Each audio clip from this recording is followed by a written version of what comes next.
أعوذ بالله من الشيطان الرجيم. بسم الله الرحمن الرحيم. يا أيها المزمل قم الليل إلا قليلا نصفه أو انقص منه قليلا أو زد عليه ورتل القرآن ترتيلا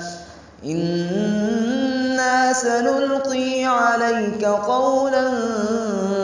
ثقيلا إن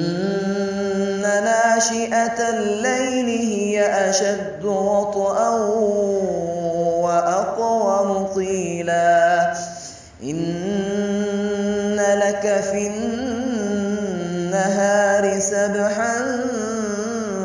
طويلا واذكر اسم ربك وتبتل إليه تبتيلا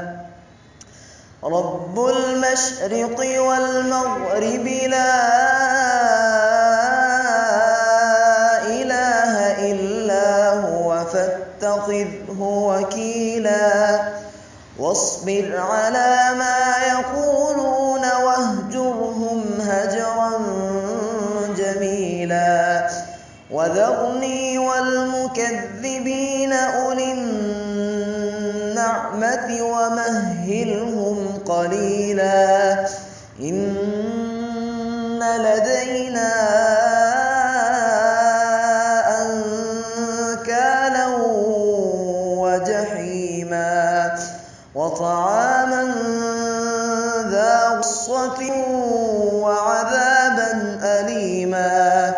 يوم ترجف الأرض والجبال وكانت الجبال كثيبا مهيلا إنا أرسلنا إليكم رسولا شاهدا عليكم كما أرسلنا إلى فرعون رسولا فعصى فرعون الرسول فأخذناه أخذا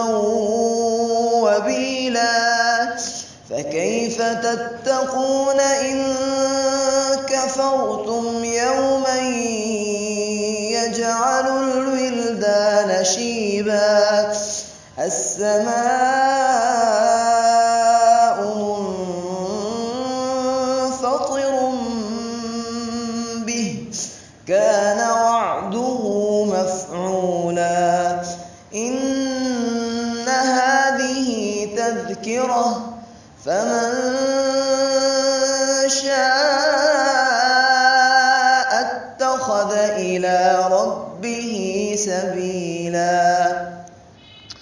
إن ربك يعلم أنك تقوم أدنى من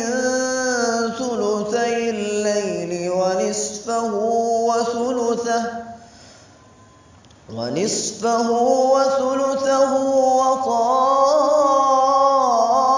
وطائفة من الذين معك والله يقدر الليل والنهار علم أن لن تحصوه فتاب عليكم فاقرؤوا ما تيسر من القرآن علم أن سيكون منكم مرضى وآخرون يضربون في الأرض يبتغون من فضل الله وآخرون يقاتلون في سبيل الله فاقرؤوا ما تيسر منه وأقيموا الصلاة وآتوا الزكاة وأقرضوا الله قرضا قرضا حسنا وما تقدموا لأنفسكم من خير تجدوه عند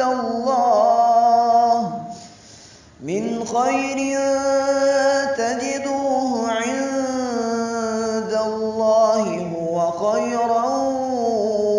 وأعظم أجرا واستغفروا الله إن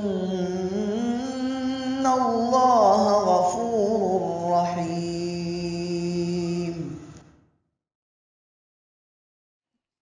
बिस्मिल्लाहिर्रहमानिर्रहीम। कुशादगी रिज़्क़ के लिए सूरत मुज़म्मिल को पढ़ने के दो ख़ास तरीके जो अकाबिर की तरफ से मिले। नंबर 1,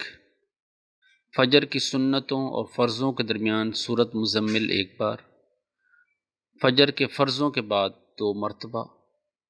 और असर की नमाज के बाद 8 मरतबा, तो ये इस तरह कुल 11 मरतबा हो जाएगी। दूसरा तरीका, फ़जर की सुन्नतों और फ़र्ज़ों के दरमियान एक बार और हर नमाज फ़र्ज़ के बाद 2 मरतबा, तो इस तरह भी 11 मरतबा हो जाएगी। यानी फ़जर की सुन्नतों और फ़र्ज़ों के दरमियान एक दफ़ा,